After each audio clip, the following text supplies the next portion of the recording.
Good evening, Greenwood. Gotta make a change. Welcome to Real Conversation with Sean. Coming to you Monday, Wednesdays, and Friday on the big station, 106.3. My name is Sean. And I'm Jelani. And we come to you, bring you commentary that we feel necessary. Coming from some real wholesome people, from here, born here, raised here. And we sponsored by the Mississippi Delta Ceasefire Initiative, and we also are blessed, very blessed, to have other sponsors. Come and Go Grocery, 1500 Carrollton Avenue here in Greenwood. Go by and get your 2 for $10 T-shirts and your 2 for $10 T-shirts. They have a ATM, and they also accept EBT. Also by Health and Living Mississippi, which is a nonprofit organization here in the Mississippi Delta geared to bringing down our obesity rate and dealing with obesity. They have a 6-week challenge in which Dr. Adrienne Hicks, she will be running and giving diets to different people starting June the 1st, and it will last through July the 14th. And it's going to, every morning at 7 a.m., you're going to get up, you're going to run. She's going to get you some exercise and get you some good diet and meal plans to bring down our weight here in the Delta. Give her a call at 662-374-6414. What's on your mind today, Mr. Pearson? First of all, I want to apologize to the callers on last show. I understand they couldn't get through. Right. We're sort of in a new setup here at the big station, and hey, we knew, so we supposed to recognize. Trying. That's right. We're supposed to recognize what you're going through, so that you can draw back on that information, and you can kind of feel good about yourself after you start at a certain point, and if you reached another level. So we plan on reaching another level here in the Mississippi Delta. We have nowhere to go but up. So that's what this is our contribution to our young people and our young adults and every citizen of Greenwood, because we do want our city to be known as a place for people to come to and enjoy life and have a good understanding of the Mississippi Delta. Right. And I was just it's a lot going on, like we say every week. And on last week we touched on some things. And we're very serious about where we want our city to be, and we want our young people to understand that the things you do now will affect you later. It's National Teacher Appreciation Month or week. Day. I think. No, it's a week. It's a week. It's a week long. The whole week. Ordeal. Oh, okay. And my thing is, hey, I remember the people who touched my life. I'm sure other people who are successful have people that they wanted, to attribute their success to, and we never know. That's why you're supposed to invest in your youth. That's why you have to back them genuinely, because you never know how they're going to turn out. Everybody's not going to turn out how the judges say they are. We have a lot of judges out there. I was told when I was a young person coming up that I wouldn't make 18, and when I made 18, they said I wouldn't make 21. When I made 21, they said I probably wouldn't get a job. So I've defied all those odds, and I want to encourage my young people to do the same thing. You'll be surprised with the many stares that you get when you dare to go out on a limb and try to make something of yourself. Sometimes what's right is wrong now. They'll see something totally right and find something wrong with it, and see something plain to the sight wrong and find something right with it, depending on what it pays or the prestige that comes with it. So I want to encourage my young people to make sure you put in the study, put in the time, put in the work. We got big tests coming up. We can't speak about it enough. MCT2 test. I know my young people listening, and I want you to really, really try. No any, mini, miny, mo. Read your questions out in its entirety. Go over, listen when the teacher's going over what they're going over, because everything you've been working on is going to be on the test. So, hey, what better way than the big station than to tell our young people to put it on another level? We may not get the credit for it, but we know we're doing it. So what you think about that? Where do you think our young people need to go as far as test taking. You got any tips or anything like that for them? What's the what you say we celebrating this week? The teacher? Yeah, national. This is the teacher appreciation. Oh, okay. Teacher appreciation. I would have to say the one teacher. I heard a lot of people today. Everybody's been like calling out a teacher that impacted them. Yeah, we know we did that on last week too. Or that was big in their life. I remember one teacher, Mr. Teague. Mr. Teague had a big influence on me, mainly just because of the way he talked. You know, he used to dress nice and everything too, but I remember this one phrase he used to say. Well, it was actually two phrases. He used to say, "Don't be mad at me." You know, well, you know, he'll tell you to get your work done and do this and do that. So if you wasn't doing your work, you wasn't studying, you wasn't doing what you're supposed to be doing, he'll say, "Don't be mad at me when I ride by you and you out there digging ditches." hey, I've been told that same thing. And there's one other thing he also used to say. He was like, he used to, you know, like just say a person was in class and they wouldn't know what they're supposed to be doing. He was like, "Yeah, you don't know, your mother didn't know, your daddy didn't know, nobody know." He didn't say that, but you know, in the moment too, Mr. T know exactly what he said when he was making that statement. But yeah, you never know the influence that you have on a child as a teacher. The smallest things, the things that you would not even expect would influence a child or have an effect on them does. And in teaching, a lot of times you don't get that immediate effect. You don't get that immediate result. I don't even believe teaching is about an immediate result because of the lessons that have to, you know, be planted. The seeds that have to be planted and that have to grow.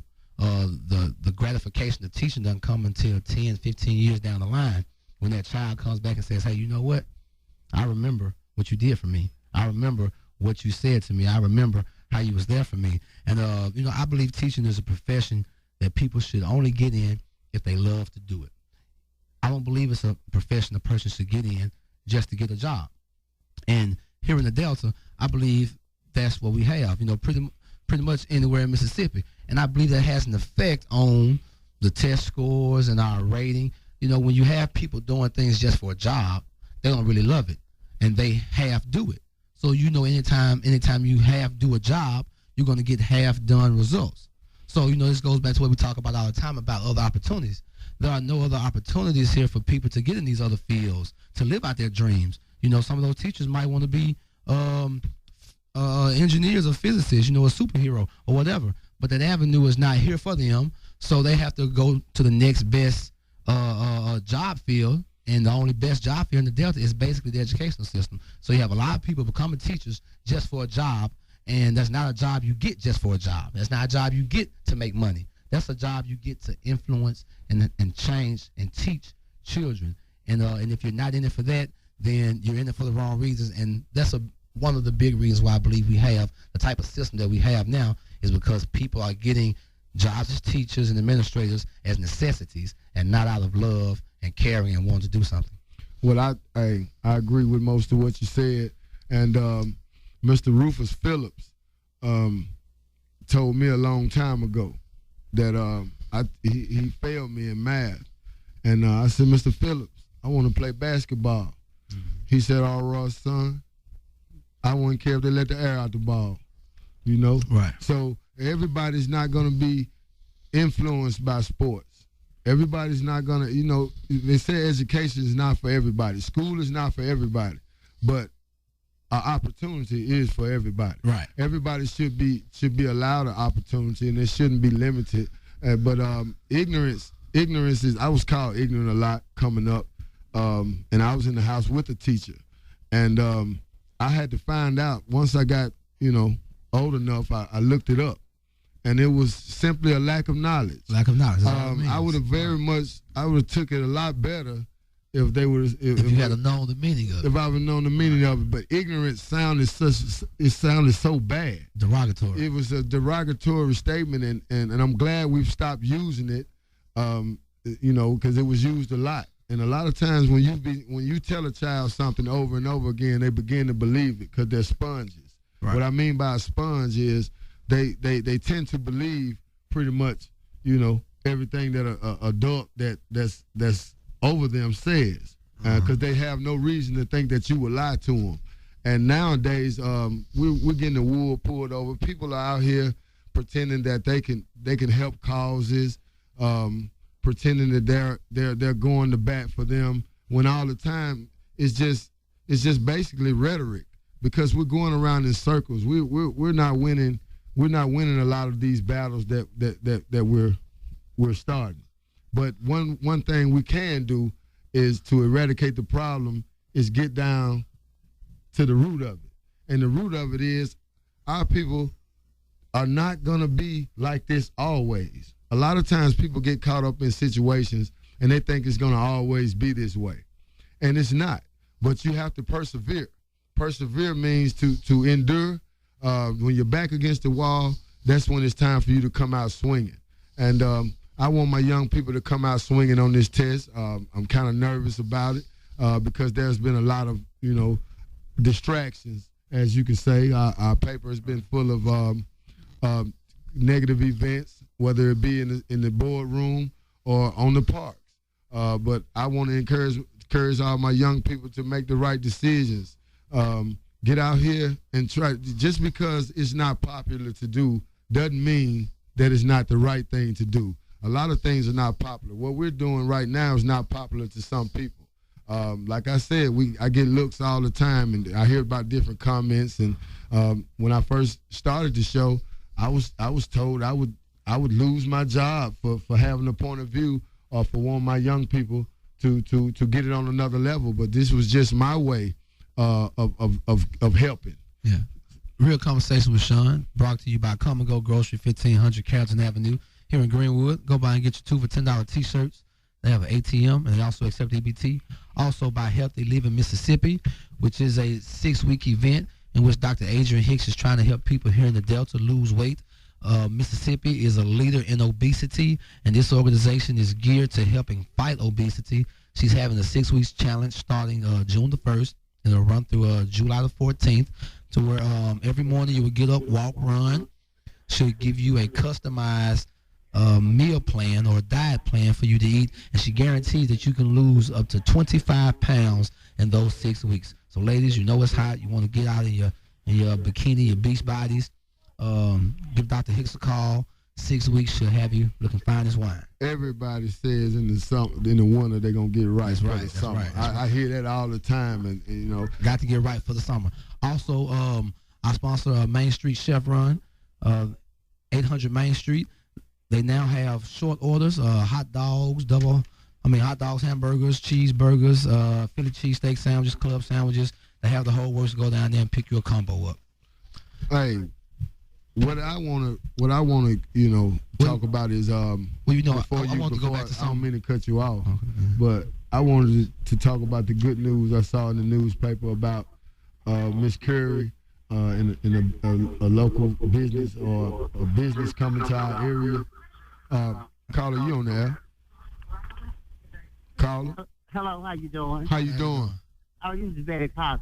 How you doing, Miss Betty Mo Cox? All right, I almost forgot that I was trying to argue with somebody in a few minutes. Let me say something about what's going on in the community. We need some good black folk to stand up and teach our children and try to encourage them to do good.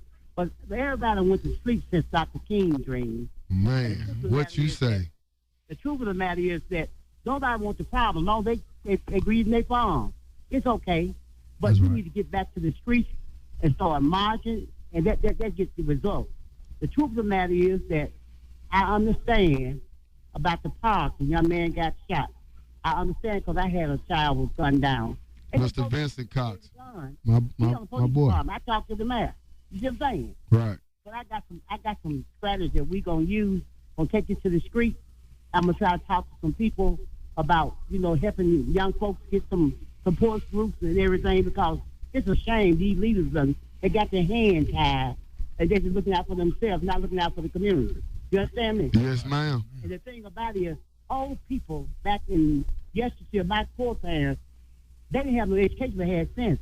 They bought a house, they put everybody on the deed. That's that right. means nobody wouldn't sell. That's right. And my thing, I don't have glass houses and stuff like that. Money don't mean nothing to me. It's just about my people trying to live out here and try to understand that these police don't care nothing about you. They're not going to be on no job. What they do, they sit up there and Chevron, all this place. They ain't doing nothing, not for themselves. Well, a lot of times that's that's why we got to look out for ourselves, Miss Cox. And I grew up with Vince. Vincent was a close friend of Mr. Al Ford, and and it touched me. And we're off Perry Street. Was he a victim of gun violence? What I'm going to say how far I can say this here. I'm talking to Judge McCray. I hadn't heard from the guy who killed my child, but then the judge told him award me with some money. So I called key people. He think I'm playing with him, but I'm on top of that. Yeah, Not only that, Mr. Bird, we're going to start off what you call put it on the internet. Have a website. Okay. And we're going to try to get some T-shirts and get these folks motivated. That's right. So like I say, election coming up. And we need to get some of these folks out of office. I mean, if it's black or white, don't make no difference with me. Oh yeah, I don't see color myself. I see right. That's right. Come later. Yes, They ma'am. come with their hands tied, but they don't want to come out public. But they want you to vote for them every time. The best thing is to get them out of office. That's right. The best thing you can do. That's your best weapon. That's right, Ms. So Cox. we need to come up with an organization. They're going to go to church together, organize. You got to be organized. Go to church together and eat and chat together and come up with some ideas that so we can try to bring this up. Because young people, they won't get involved. Everybody trying to help them. That's and right. Everybody else that let me cut this radio down. Everybody else that in position, they're trying to stay there. They ain't trying to groom nobody. They don't care. That's right. All they get their hand groomed, and it's not their father. They don't have children out there. They don't care. I can say something right now, but bust some more my eyes out. It's gonna come to pass. Let me ask you something. Let me tell you some of my experiences, Ms. Cox. I've grown up in this city, and I know some very mean. I know some very mean white elected officials, and I know some very mean black elected officials. I know some elected officials that watched me grow up as a child and will shun me to this day for what my perspective is and what my point of view is. But what they don't understand is this comes from my upbringing. This is what you get. This is what you get when you had a lack of things.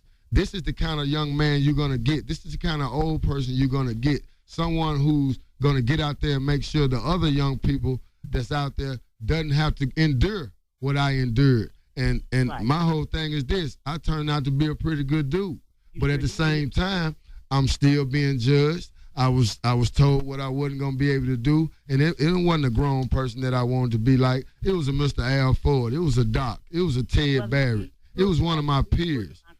Right, Vincent Cox. Let me say this here before I forget. Go ahead. What I'm saying, if you have a vision and you try to live your vision out, it takes people like you to help other folks. People that came up the hard way, they appreciate things more. Right. You've been around me all your life. Right. And like I said, I have marched with Dr. King. Like I said, the movement with the sleep. Only way you can get these folks, and white folks' attention, I try to get a power robber more. Because the other folks hiding their hands, throwing bricks and stuff. But let me tell you something. You better dig a ditch coming. I'm coming. There's some of them. Please believe that. Well, we sure appreciate you, Ms. Cox. Ms. Cox. And then one thing about it, we got to learn. I'm trying to get Mr. Farrakhan here. We got to learn to support our own business. We have to create our own jobs. Because my brother Stanley, he makes bombs for a living. Big Stanley. Yeah, 6'9". All my folks got good education, but they have to leave here. And what some of the politicians doing, they mad with me because they take it out on my children. But I don't think so. But I'm coming up with an organization. We're going to rise, going to hit these streets and talk to the community and go to the police department. And we need to go in mountain numbers to those meetings and stuff, enforce our opinion about the hospital. They see people down there, and they ain't no better. That's right. That's right. I so appreciate that's what the Mississippi Justice. We thank you for calling. Yeah. Call us again. Yeah, I like to miss y'all. I'm on the other end talking about somebody else. Okay. Thank you, Ms. Cox. Appreciate it. Understand? I'm a go-getter. I just don't talk. Yes, ma'am. I don't walk the walk. I do it. Yes, ma'am. All right. All right. There's a lot of black folks need help right here in the community. But like I say, you got to understand, black folks can die and pay the way for them. They're scared now to get up and talk. If I'm for you, I'm for you. I'm against you, I'm going to tell you. But I don't care how you take me. Like people talk about you. Hold your head up. You trying to do something. That's what, if you ain't doing nothing positive, they'll talk about the same people talking. Ain't going to do nothing, okay? That's right. Y'all have a good evening. You Thank you, man. Bye-bye. All right. Real Conversation with Sean, brought to you by Come and Go Grocery, 1500 Carrollton Avenue here in Greenwood. Go by and get your 2 for $10 T-shirts. They have an ATM and also accept EBT. Also by Healthy Living Mississippi. This is a six-week event to help everyone here lose weight. We're fighting obesity here in Mississippi, and this is one of the leading organizations in fighting obesity. Call Dr. Adrian Hicks at 662-6414. She guarantees that you'll lose 25 pounds in those 6 weeks. Man, That's a passionate caller. Back to what Miss Betty Moore was talking about. I'm sure that there's someone listening right now who has the power, the influence to make all of these things happen. Most definitely. But if they don't have a vested interest in it, they're going to sit back and laugh.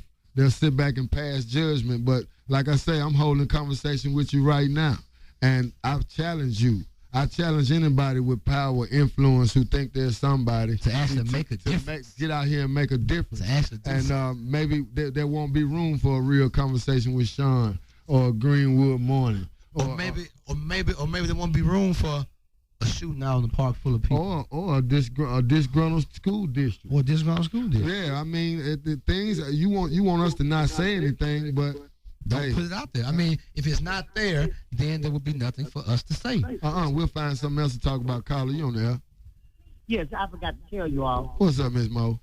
I forgot to tell you all.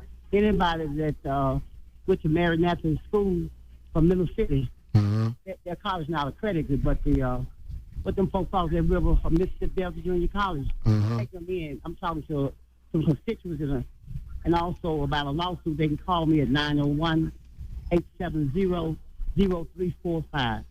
Okay, thank you, Ms. Cox. Appreciate it. All right, thank you. All right, baby. All right. But yeah, those were some interesting points she made.